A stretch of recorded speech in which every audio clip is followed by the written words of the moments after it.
L'attention de l'équipe de Regard Croisé a été attirée par un jeune homme, juif, religieux, orthodoxe même, un profil qu'on n'aurait pas pensé avoir autant de succès sur les réseaux et pourtant il s'appelle Mendel Narboni, 100 000 followers sur Instagram, près de 172 000 sur TikTok. Je vous propose un extrait de ce qu'il publie sur les réseaux sociaux avant de l'accueillir. J'ai passé une semaine au Maroc en tant que juif pratiquant et c'était complètement lunaire. J'ai vu des juifs, des chrétiens et des musulmans qui vivent ensemble. J'ai été invité chez des familles musulmanes et ça en plein ramadan. J'ai mangé à table avec l'évêque et le imam de Marrakech. J'ai même pu assister à un tour organisé par la synagogue de Marrakech et j'ai même vu des musulmans prier dans une synagogue. Et tout le monde me disait exactement la même chose. Si tu croises un antisémite, c'est qu'il est forcément pas d'ici. Ça sera ou un Français, un Belge ou un Canadien. Mais les vrais Marocains, ils connaissent les juifs et ils ont grandi avec les juifs, donc il y aura aucun problème. Les maisons juives et musulmanes avaient tous le même style. Les tapis, les canapés et évidemment le thé. Mais il y a un autre point commun que j'ai remarqué, c'est les toilettes. Dans les toilettes, t'as très rarement du papier toilette, mais t'as très souvent de l'eau. Et au début, je me suis dit, mais je vais jamais tenir une semaine sans papier toilette. Et évidemment qu'après une semaine seulement, je pouvais plus utiliser du papier toilette. Quand je suis rentré à Paris, j'ai commandé l'abattant de chez Boku. Et en fait, ça transforme n'importe quelle toilette en toilette japonaise en seulement 10 minutes. Y a pas besoin de faire de travaux, y a pas d'électricité, mais t'as juste à enlever ton ancien abattant et mettre le nouveau avec le jet intégré. En fait, je kiffe parce qu'à part le fait que ça nettoie super bien, dès que je vais aux toilettes, ça me rappelle mes vacances au Maroc. Bref, en tous les cas, ce voyage était extrêmement enrichissant. J'ai juste compris la définition du mot vivre ensemble. Alors si toi aussi tu veux passer au niveau supérieur de l'hygiène avec le lavage à l'eau, t'as moins 15% sur helloboku.com avec mon code Mendel15. Et sur ce, je vous dis vive l'hygiène. Bref, sur ce, je te souhaite une belle installation de toilette et si t'as besoin d'aide, tu m'appelles.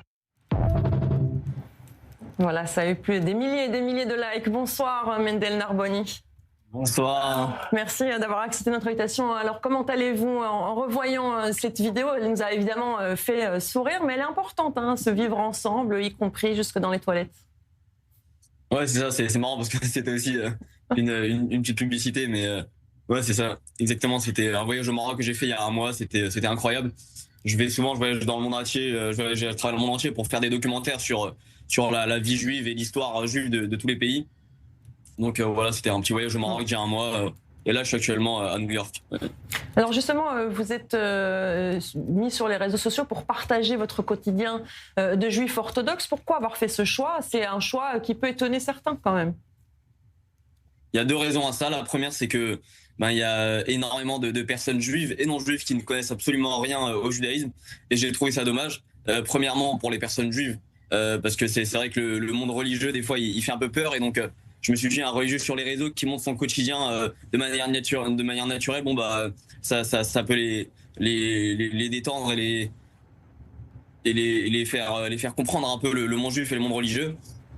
Et deuxièmement, parce qu'il y a énormément déjà énormément d'amis donc qui sont juifs mais qui sont par exemple en école publique ou qui travaillent dans des lieux pas forcément juifs et qu'ils avaient honte par exemple de parler voilà, demain je vais pas pouvoir venir parce que c'est Shabbat ou moi je mange kasher et donc je vais pas pouvoir venir au resto avec vous par exemple, etc.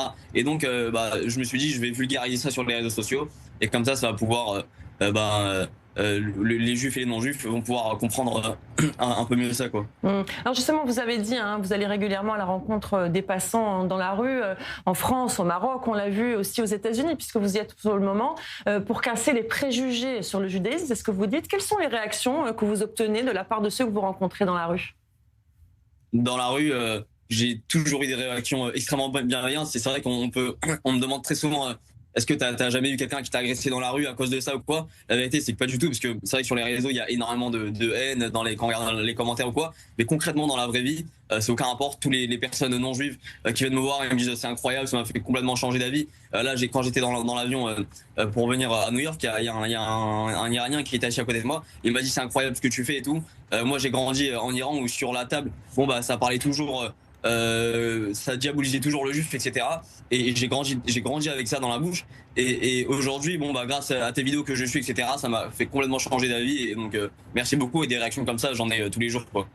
Alors justement, en 2023, après le 7 octobre, vous avez reçu une vidéo menaçante avec un homme armé d'une Kalachnikov. J'imagine que c'est pas la seule.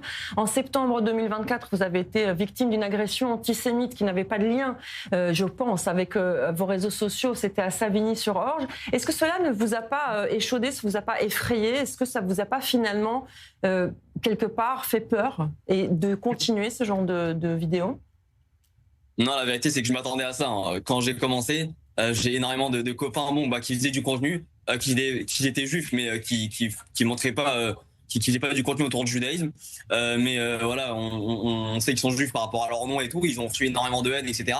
Et moi, je dis, mais c'est extrêmement dangereux de te lancer avec la kippa sur les réseaux et tout. J'ai commencé aujourd'hui, je sais qu'il y a beaucoup de gens qui font ça, mais quand j'ai commencé à 4 ans, il y avait personne et donc c'est ça, c'était un challenge et je me suis dit bon bah il faut quelqu'un qui fait ça, il y a personne qui le fait, je vais me lancer et c'est tout. Après on verra, mais en tout cas je vais y aller et si ça me coûtait des agressions quoi, bon bah ça sera le prix à payer quoi. Merci beaucoup en tout cas Mendel Narboni, on continue à vous suivre sur les réseaux sociaux, TikTok notamment et Instagram. Merci beaucoup. Avec plaisir, merci à vous, bonne soirée.